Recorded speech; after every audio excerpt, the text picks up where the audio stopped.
Hello বন্ধুরা, জয় গুরু দাস কিচেনের আরেকটি নতুন ব্লগে তোমাদেরকে স্বাগত।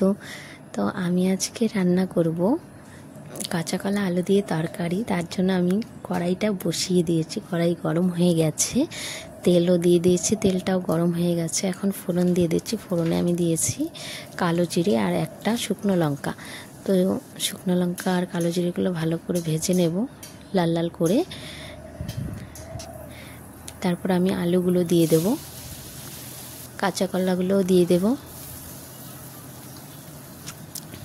দিয়ে একটু নেড়ে চেড়ে লবণ হলুদ দিয়ে দেব। লবণ হলুদ দিয়ে ভালো করে ভেজে নেব কাঁচা কলা আর আলুগুলো। তো কাঁচা কলা আর আলুগুলো আমি অফ ক্যামেরায় সিদ্ধ করে নিয়েছি, সেটা তোমাদেরকে দেখাতে পারিনি, একটু তাড়া ছিল তাই। তো লবণ হলুদ দেওয়া হয়ে গেছে, দিয়ে আমি ভালো করে এটাকে ভেজে নেব।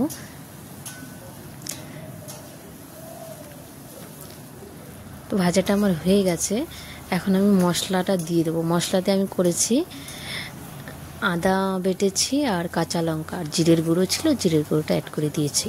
তো দেখতেই পাচ্ছ খুবই কম মশলা দিয়েছি।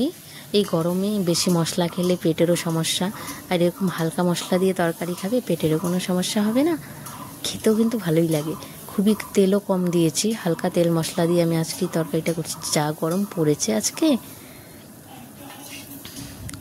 তো আমার মশলাটা দিয়ে কষানো প্রায় হয়েই গেছে। রেসিপিটা দেখতে যেরকমই হোক না কেন, খেতে কিন্তু দুর্দান্ত হয়েছিল। আমি রান্না করেই আগে খেয়ে নিয়েছি, খুব ভালো হয়েছিল। তো কষানোটা আমার হয়ে গেছে, জল দিয়ে দিয়েছি। তো জলটা দিয়ে আমি একটু ফুটিয়ে নেব।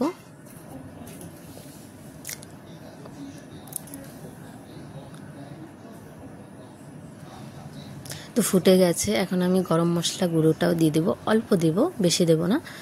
তো দিয়ে একটু নেড়ে চেড়ে 2-3 মিনিট জাল করে আমি এটাকে নামিয়ে নেব।